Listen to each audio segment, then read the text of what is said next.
Today, I bought all 3 of the endgame planters, and here's what happened.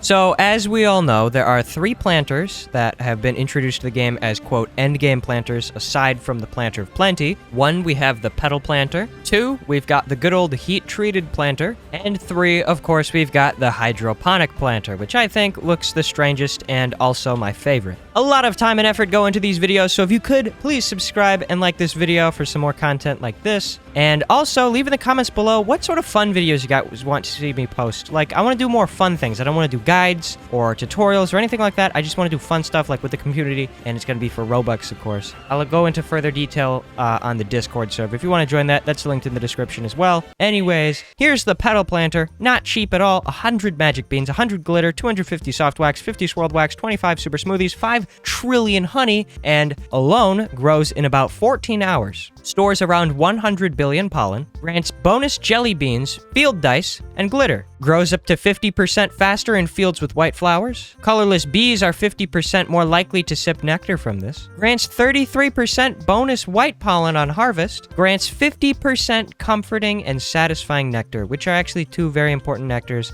for blue and white hives. So this right here is actually a pretty useful planter. I've been told to get it for a long time, so here we go. We're gonna go ahead and craft it in 3, 2, 1, crafted. Capacity exceeded. Wait, what? That's what it says? Capacity exceeded? Are you kidding me? Oh, it should say sold out. That thing is too expensive to just have capacity exceeded, really. Anyways, here's the heat-treated planter. 75 magic beans, 750 red extract, 150 hard wax, 25 swirled wax, 1 turpentine, and 750 billion honey. So, already, this thing is super cheap compared to this ridiculous petal planter. Here it is, this beautiful thing that kind of looks like either a snow cone or those things that you have in front of your house with flowers growing in them, like a giant flower pot. I don't even know if there's a specific name for those things. Anyway, so it's definitely, in my opinion, a lot pricier because of the turpentine. I know turpentines aren't exactly the most expensive thing in the world, but they are the most annoying thing to get in this game. Anyways, alone grows in about 12 hours, stores around 10 billion pollen, grants red extracts and enzymes, grows up to 50% faster in fields with red flowers. Red bees are 50% more likely to sip nectar from this, but blue bees are 50% less likely. Okay, so that's interesting. So that's very different from the petal planter. The petal planter's just overall got positives, but this one has some negatives to it. Grants 50% bonus red pollen on harvest, grants 40% invigorating and motivating nectar. So that's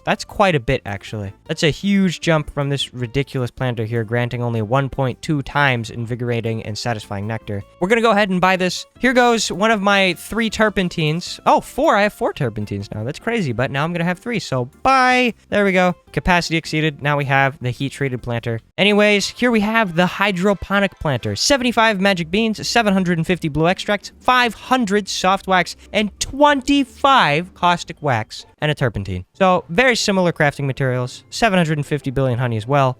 This thing, I don't even know what this would look like. Is this like a strange fishbowl? Anyways, alone grows in about 12 hours, stores around 10 billion pollen, grants bonus blue extracts and oils, grows up to 50% faster in fields with blue flowers. Blue bees are 50% more likely to sip nectar from this, but red bees are 50% less likely, so it's just the opposite of the heat-treated planter pretty much. Grants 50% bonus blue pollen on harvest, grants 40% refreshing and comforting nectar, which are pretty useful, except the petal planter already gives you comforting nectar, so I don't know how to feel about that one. There are a limited number of nectars, I know, so it's fine. Whatever. Anyways, purchase that. Look at this. All 3 of the endgame planters in my inventory, looking fantastic. I am now practically broke on turpentines. I was to begin with. My waxes, I'm assuming, look pretty upsetting. Yeah, 2,109, 182, 29, 58. Oh, that's sad. No. Everything else looks just about fine except for my extracts, so I'm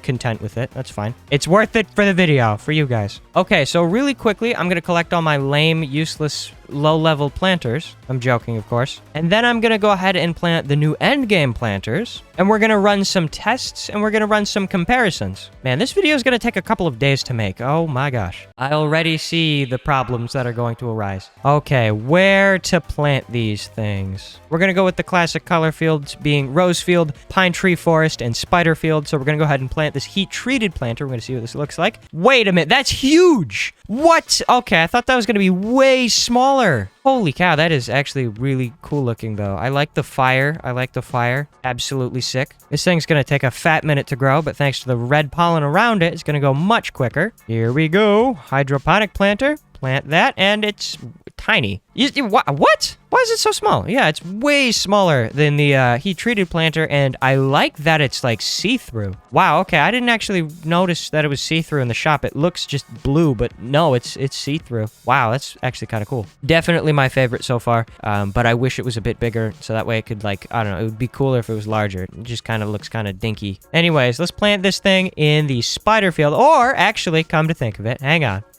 Let me find the chart. It says dandelion and pineapple, but I think pineapple would be better because it's pineapple patch, so why not? Pineapples it is. We all love pineapples. They taste amazing. And this is way bigger. I've already seen this planter before a couple times, and this thing is pretty fat, not gonna lie. It does look really cool. I like it. Still not as good as the hydroponic planter, but it's okay. Anyways, now I'm gonna let them all grow to max, to the full grown, and then we're gonna collect all 3 of them and see what rewards we yield. So I'll see you all in like later tonight or 12 hours. It depends on how long it takes for these planters to grow.